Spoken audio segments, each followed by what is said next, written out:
We have quite a few contributors for the Daily Signal, but when you need a guy that has an inside track on the tea leaf reading, the poll reading, actually getting the hieroglyphics off the walls of the pyramids and to your home, we go to Steve Cortes, the man, the myth, the legend, former Trump and Vance advisor, and a guy who actually is literate in a lot of this polling data beyond the broadcast TV pluff and fluff. Steve, it's a wild world out there for the roller coastering polls. How you doing? Hey, Tony, I'm doing great. Thanks for having me. Yes, I've been polling at least monthly now for the last 2 years, and certainly have learned a lot, and I think have gotten better at it. Thankfully, have a very good track record, particularly looking at 2024. We got 6 out of the 7 swing states correct. We didn't get Pennsylvania correct, which still bothers me, but we got 6 of the 7 right, and right almost to the 10th of a percentage.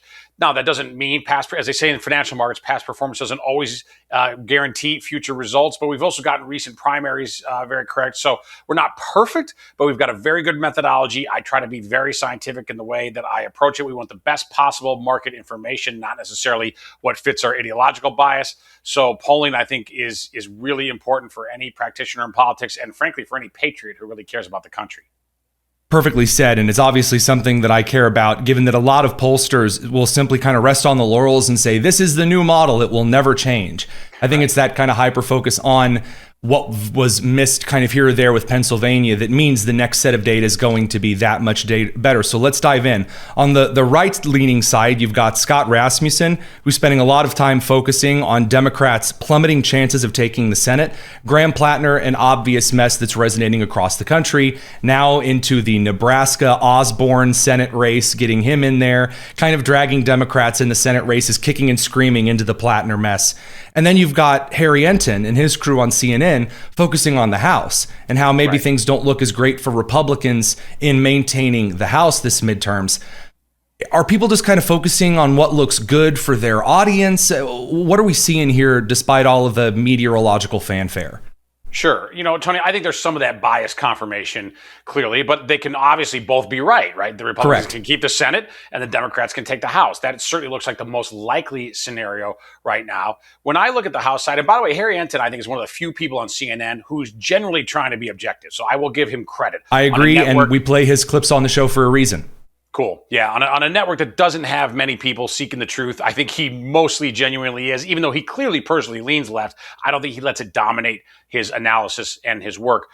So look, he's probably right that the battle for the House is uphill for the Republicans. The burden of proof, in other words, is on them. They are clearly underdogs. Now, based on my polling, I don't think they're as big of underdogs, though, as, for example, the prediction markets have right now. So if you go to Kalshi or Poly Market, right now the Republicans are only trading at 18 cents. So that means essentially you get a 4-to-1 payout if you bet on the Republicans keeping control of the House. So anybody who knows betting, sports betting, for example, that is significant, right? They are very serious underdogs. Now, I don't view it there. I think that should probably be more like 40% chance. I don't think it should be all the way down at 18. Now, I don't think it should be at 50. I don't think it should get a coin flip. It certainly shouldn't be at 60 where the Republicans are favored. But here's my main rationale from my polling.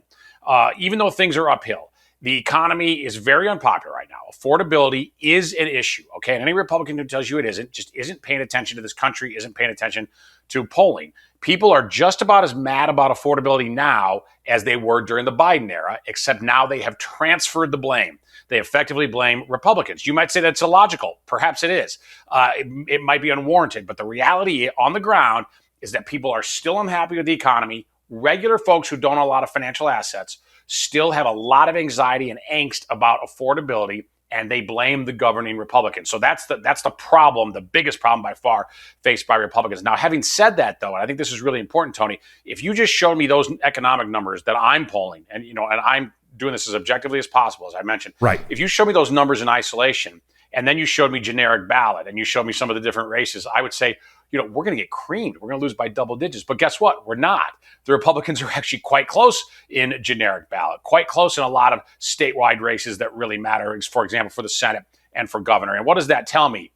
Well, a couple things. Number one, voters are smart enough, even if they don't like the economy, to still judge an individual race based on the merits of those two candidates put in front of them. But that's the other key, is that these races are binary, right? And so they're given a choice. And they may not love this economy, and they may not love Republicans, But the Democrats not a viable alternative for a lot of Republicans. This Democrat Party is simply so radical, and their brand is in such free fall, and that's not my opinion. Again, that's based on polling. Correct. It is an absolute garbage brand. So given that, what the Republicans might benefit from, now obviously I want the economy to get better. I want people to feel better about the economy by the time they cast their ballots in November. I think that can happen, and I don't think that's just hopium. I think there are reasons to believe that can happen. But having said that, let's say it's status quo. When you don't have the strongest team to put on the floor, every coach will tell you, you really hope for a weak opponent. In the case of this election, the Republicans have, in many cases, in almost all cases, really weak, really radical, very unlikable, unpalatable opponents on the Democrat side, which is why, again, I don't think Republicans are majority likely to take it, but I don't think it's 18 either. I think it's probably more like 40% right now and potentially climbing. Well, I mean, prediction markets have a way of taking a 45 to 65 issue and turning it into a 90-10. And it's traditional, because when that starts to lean, betting markets lean hard and fast. This is something I've posited before the audience here a couple of times over the last week and a half, and that in this election, you really have three different candidates in the voters' minds in a binary election. So you have the Republicans, who have kind of in Congress become more populist, kind of more moderate when it comes to their plans for the economy, when it comes to a lot of things, a lot of let's not get too hasty, and a lot of legislation. And then you have the Democrats, who have adopted just straight up open socialism. We're going to promise you universal this, that, and the other. It's going to be wonderful. It's going to be beautiful. And the bread lines, but the bread lines are going to be amazing, Steve. Everyone's going to love the bread lines. So the thing is, Republicans, Democrats, independents, there's a lot of Americans that I think wish for a candidate that doesn't exist in this race. So right now you have the Republicans, the moderates, the some of the wishy-washies in some cases, and then you have the crazy Democrats, and there's this ghost candidate of the Reagan-esque Newt Gingrich era Republican. And the voters are saying, well, I'm not going to get who I think would be great for the economy, so I'm left between the mediocre, the Susan Collins, or I'm left with the insane, smacking himself in the head with a hammer, alleged rapist or open communist kind of candidate. Right.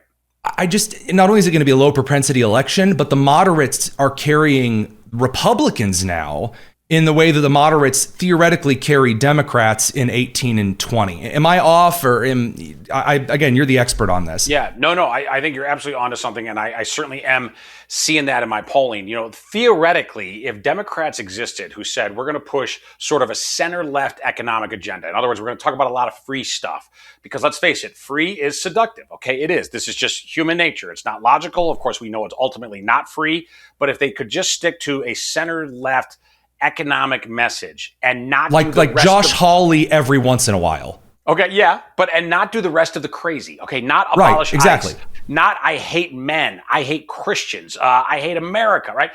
That candidate, that theoretical candidate who does not exist, to your point, would be very compelling and would probably win most swingy areas, whether it's a state or a district in America. But that candidate does not exist, because the only people who are leaning left economically, first of all, they're not leaning, all right, they're lurching left economically. But the point is, even if they're able to seduce some voters, with those, no, they won't call it Marxist, but by those Marxist overtures, they repel voters when they start talking about their agenda of hatred, right? Which is just, it is endemic in what they believe. Ooh, those white men owning homes, those homes should be reserved for the migrants Biden let in, and there's the housing market.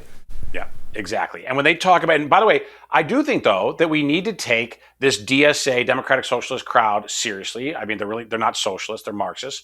We need to call them out for what they are, but that's not enough. We can't just say they're Marxists and count on that term, correct term, as being enough to persuade people, especially young people who, remember, did not live through the Cold War, don't necessarily believe Marxism is wrong. Certainly, many of them having been indoctrinated in an education system and by a popular culture that, if anything, embraces the left. So we also have to offer, yes, describe correctly who they are, but Tony, then also offer the populist right case for the economy. And I think the centerpiece, the foundation of the populist right economic agenda to make sure that real wages grow for working class people is immigration, meaning get every illegal out of this country, no tolerance for illegality in any form in the United States of migrants. But I also believe in restricting even legal migration to this country. And for example, phasing out worker visas. If we make that kind of appeal, that is such a contrast to where the left is. The left is saying, no, open borders and abolish ICE, path to citizenship for every trespasser who broke into our country. All right, that's what the populist left says. So even though they have a certain appeal by promising free stuff, I think we can neutralize that appeal and reverse it to a strength for us if we lead with immigration, but immigration primarily as an economic agenda and an economic argument. This is one of the things that I believe that some of my friends, on this side of the aisle, the more traditional conservatives, the more free market hardliner conservatives, really start to make a mistake, because there's not quite the free market that there is theoretically supposed to be here. And this is the case for the right populists to the party, that it's not as though my benefits that I'm paying to the federal government are just going to Americans. It's that these benefits are going to individuals who shouldn't have been here in the first place, who have benefited off of temporary protected status that isn't temporary, that have benefited off of illegally immigrating, and then, come on, it's just a Maryland man, that kind of stuff.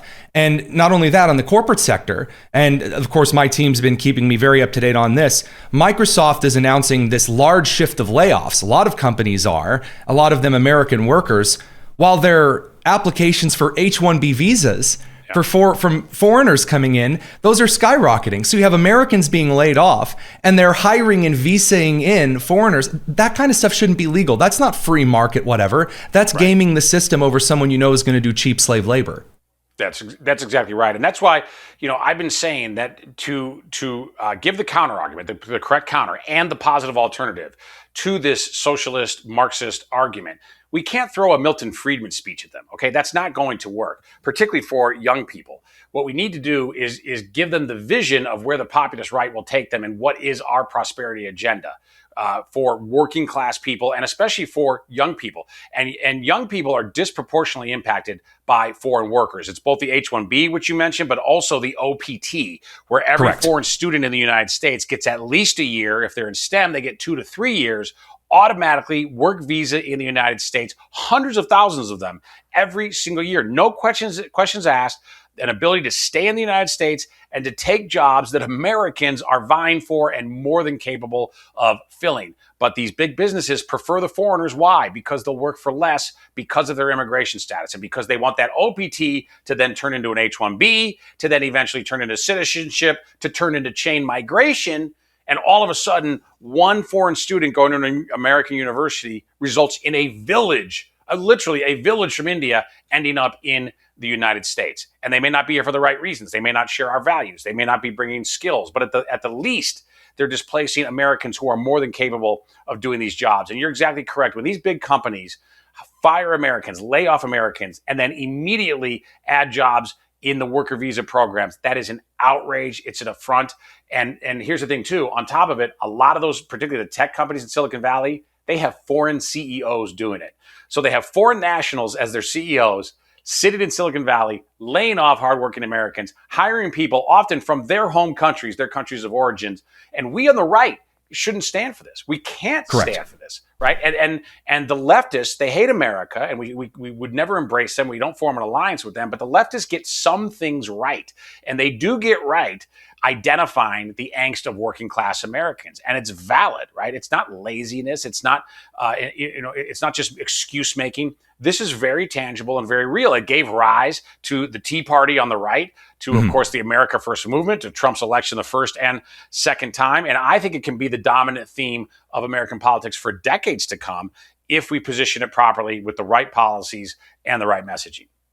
I think in the way that kind of Jordan Peterson had kind of framed it, not to, say, when you've got your old man fighting the dragon, but in the case of the right and the left, that the right is for driving the train and making sure that the train moves quickly and carries the most stuff. And the left is supposed to be concerned with stuff falling off of the train. And that what falls off. And most of the time, the left in the last 10 years has focused on a bunch of things that were not supposed to be on the train in the first place. But occasionally a blind squirrel finds a nut every once in a while. And they do discover that, yes, there are Americans that are being taken advantage of by policies that aren't meant to support them first. Again, if I'm going, and this is the Big Ten opportunity for the right, if I'm going to have to pay toward federal benefits of some kind, then they damn well better be going to Americans. Right. End of story. If I'm going to be paying it, then I want to see what I'm paying for be used correctly. Unfortunately, the FCC is going to kneecap me if we let this go on without cutting over to commercial. So, Steve Cortes, again, huge appreciation for your polling work. We'll have you on as we get closer to the midterms. Thanks for giving us an inside look at this forecast. Tony, I appreciate it as always. Thank you.